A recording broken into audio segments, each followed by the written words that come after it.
morning, it's me, Kenny Polcari, your host of the party. As you can see, I'm back inside my office, so you're not going to have all that distraction from yesterday, the wind, the turmoil, the turbulence that we heard in yesterday morning's video yet. I love being by the water.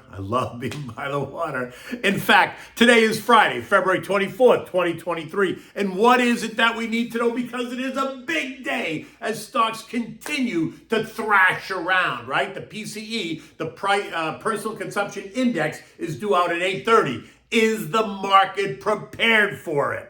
All the market wants is clarity. Remember that, because then it can function, right? It can function probably good or bad. Just wants clarity. And what are you having for dinner tonight? Well, it's Friday in Lent. We're going to have the Shrimp Scampi. So look, stocks rallied on Thursday after chomping around all day. Traders and algos took it higher into the closing bell. The Wall Street Journal defining it as a snapback rally, making the bet that today's PCE report will be a non-event.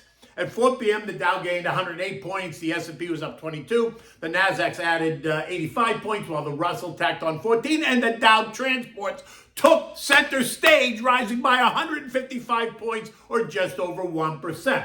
Look, the market wants clarity. Good or bad, it just needs clarity in order to calm the chaos, right? It's when things are unclear that investors, traders, algos, and markets remain confused and anxious, sending stocks up and then down, right? They send them down one day and then up the next as if the prior day never happened. And that is what we saw this whole week. Tuesday sent stocks down the drain. Wednesday and Thursday saw the market churn, kind of in place, trying to figure it all out. And then yesterday, the index all moved higher, as if nothing had happened. And that's in the face of today's personal consumption expenditure deflator report. It is the Fed's favored inflation gauge. And what was really interesting about yesterday's move is the fact that today's report could surprise to the upside, which would not be good. Just like the latest CPI and the PPI last week, and that would send markets tumbling again. Or will it, right? Are markets prepared for it? Well, look, we also got the FOMC minutes this week, right? And there were lots of words and lots of sentences in that whole release. But what did it say? It's very clear. Just, simmer it down. It said that the Fed had no intention of halting rate increases, at least until the June meeting. And then they had no intention of cutting rates in late summer or early fall of this year. That seems very clear to me. And it should be clear to the markets because it suggests that the Fed is well aware of the challenges we face. And so if we get a hot report, does it really change the narrative? Even if we get a slightly weaker report, does it really change the narrative, right?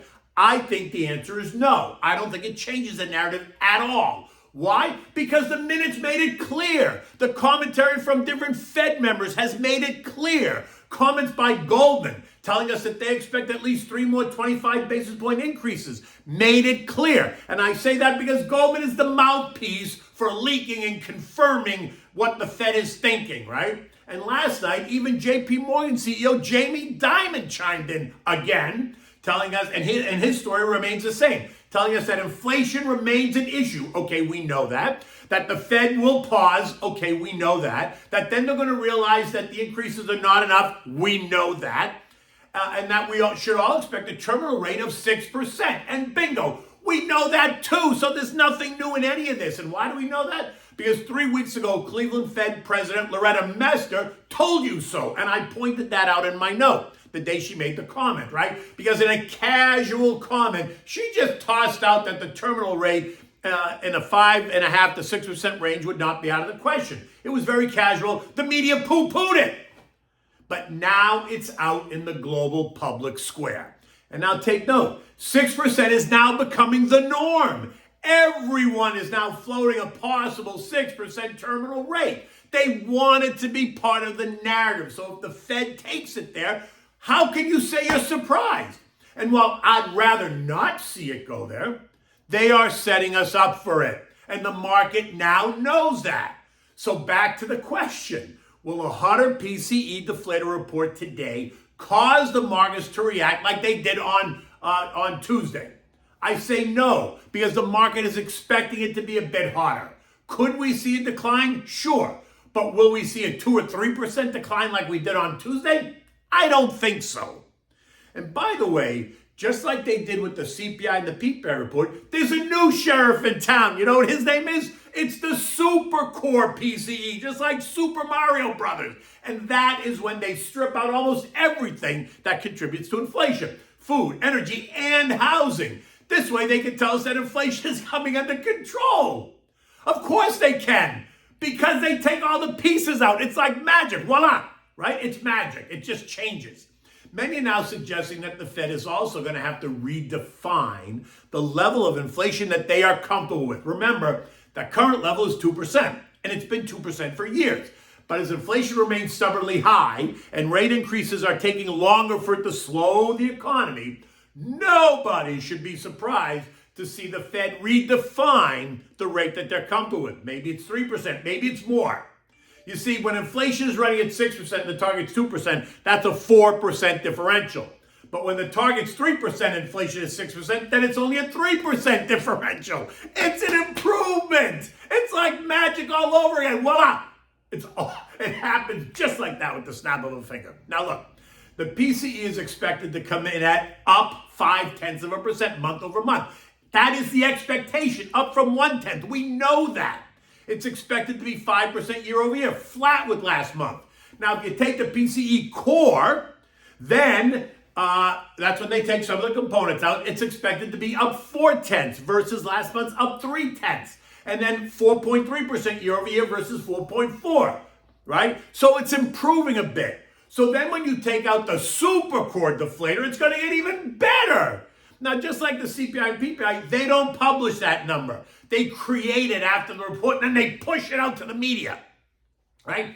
Trying to drive the conversation towards it, just like they did when they introduced the super core CPI, a measure I have never heard of in 42 years that I've been in this business. It's a measure that you won't see published on the Bloomberg Eco Calendar function, right? When you go to your Bloomberg machine and you type in ECO Go. But I'm digressing. The other data points today are going to include personal income, personal spending, both up 1% and 1.4% respectively, and up substantially over last month. New home sales month over month are supposed to be up 0.7%, but that's down from 2.3% last month. I suspect you could even see that number be lower, right? Have you seen some of the housing data of late? Have you seen the latest mortgage rates? And then we're going to get the University of Michigan Sentiment Index of 66.4, flat with last month. And the one-year inflation expectation of plus 4.2, flat with last month, right? Yesterday's winners, they included the semis. Oh my God, they soared by 3.3% on the back of that great NVIDIA report that saw that stock rise by a whopping 14%. And that helped tech overall, right? Tech was up 1.6%, artificial intelligence up 2.4%, cybersecurity up 0.25%, energy was up 1.5%, healthcare was up 0.3%, industrial was up 0.5%, real estate up 1%, and basic materials up 0.1%. Retail lost 0.7%, disruptive tech was down 1.5%. Now that's a different area of tech versus regular tech. It's disruptive tech, so that was under some pressure. Metals and miners down 1%, communications down 0.5%, and utilities off 0.5%. Now, what's interesting is that both the growth trade, the SPYG, and the value trade, SPYV, are neck and neck, right? Both up about 4.7% year to date, suggesting that investors are split on where to go. Will it be the value trade or the growth trade this year? Could it be both? Well, we're going to find out. The bond market continues to thrash around, right? With the 10-year still cozying up to 4%.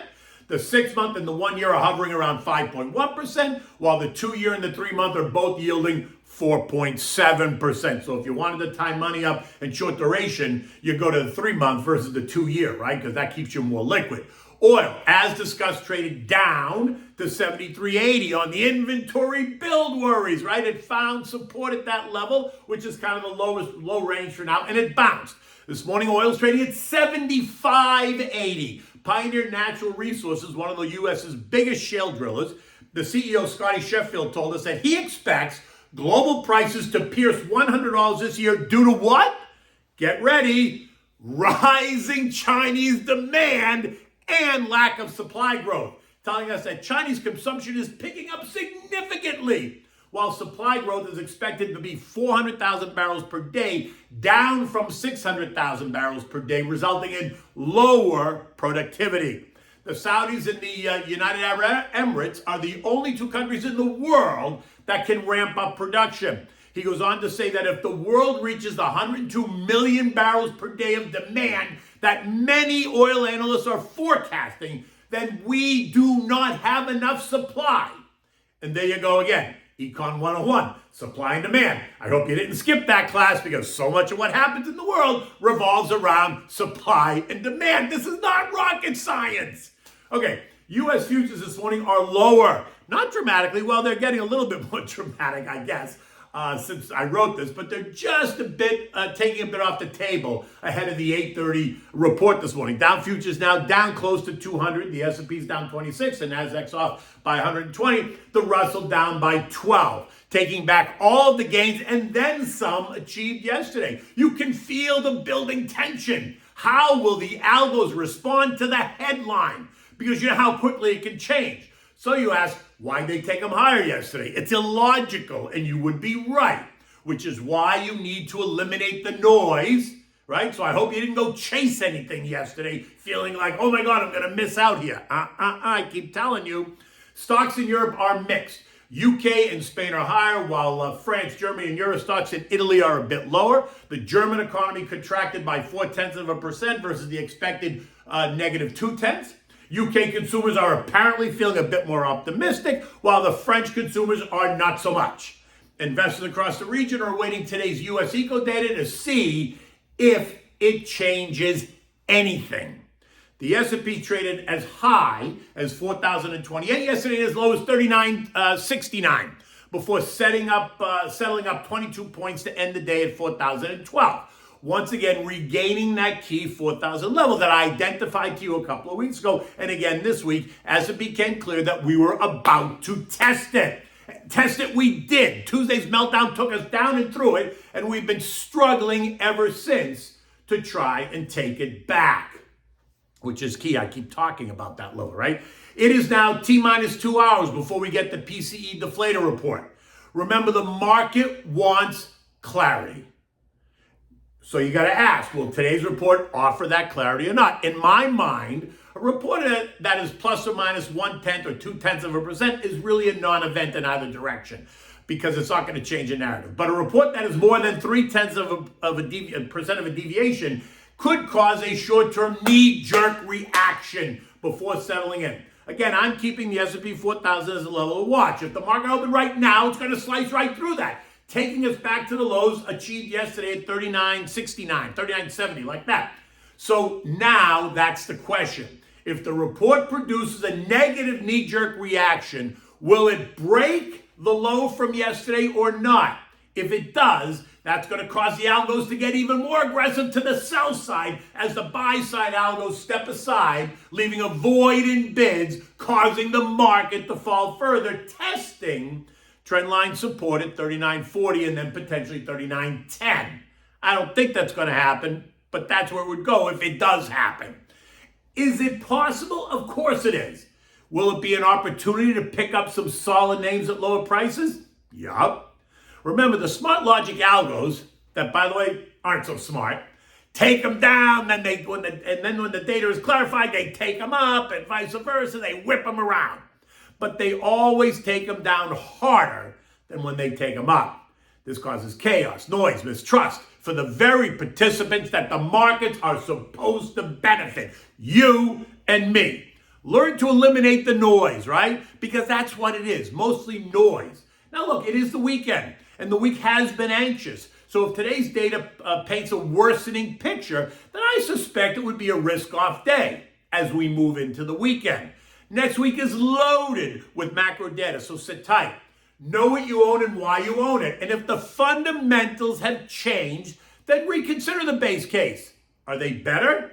Then buy more on weakness. Are they worse? Then let it go. And if you're nervous, put some cash, put the cash portion you have into short-term duration treasuries, because that will help you sleep at night and offer some stability. Don't forget, adding some of the contra trades to offer downside protection is always a smart thing to do. Remember, The market has never stopped going down while the Fed continues to hike.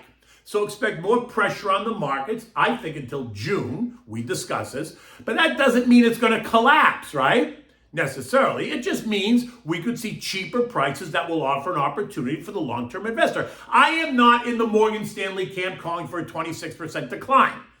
But I would not be surprised to see if we tested the October low of 3,600, which is a 10% decline lower from here. If the nervousness continues or if the market thinks that, it's unclear. In any event, what are we having for dinner tonight? Well, we're going to have the Shrimp Scampi because it is Friday in Lent. And Fridays in Lent, you don't eat meat. Don't ask. I'm not really sure. All I know in an Italian household, you don't eat meat on a Friday. All right, this takes all of 12 minutes to prepare and serve. It's an easy dish to make. It looks harder than it is, but it really isn't, right? You only need a couple of things. You need a pound of large, clean, deveined shrimp. You need butter, olive oil, plenty of garlic, lemon, white wine, chopped parsley, and a pound of linguine. And then, of course, you need the first grated Parmesan cheese. You want to bring a pot of salted water to a rolling boil on the back burner just so it's ready. Now, in a big saute pan, enough to accommodate the pasta, you're going to melt the butter, you're going to add a splash of olive oil, you're going to add the crushed and sliced garlic, lots of it because it's so good, and you're going to saute it around, right? Keep the heat on medium so that you don't burn the butter or the garlic, right? Add the juice of 1 lemon. Complement that with some white wine, about 1/4 cup in the pan, and a glass for you. Turn the heat up high, let the alcohol burn off. Now, add the linguine to the water. Next, go back to your pan. Add the shrimp to the saute pan, season it with salt and pepper, and saute quickly until they're nice and pink on both sides. No more than 5 minutes, right? Shouldn't be any more than 5 minutes. Taking tongs, take the pasta out of the pot, right? Let it drain a little bit, put the pasta right in with the shrimp. Right? So mix it around. It's going to suck up all the juice that's in there. So take a ladle of the pasta water and slowly add it in and keep tossing it so that you get it moist, right? You don't want it soupy. You want it moist. Serve this immediately in warm bowls. Have plenty of fresh grated Parmesan cheese on the table. And look, a side of toasted garlic bread never hurts with this meal. It's always, always delicious. And obviously, you're going to complement this with a nice chilled white wine. And you know me, Pinot Grigio Santa Margherita. In any event, it is Friday. We're coming into the weekend. I'm going on Varney and Company at 9 a.m. with Stuart Varney. Be sure to catch me there. I'll be on Wall Street Week with Maria Bonaromo over the weekend. You can catch me there. And until Monday, take good care.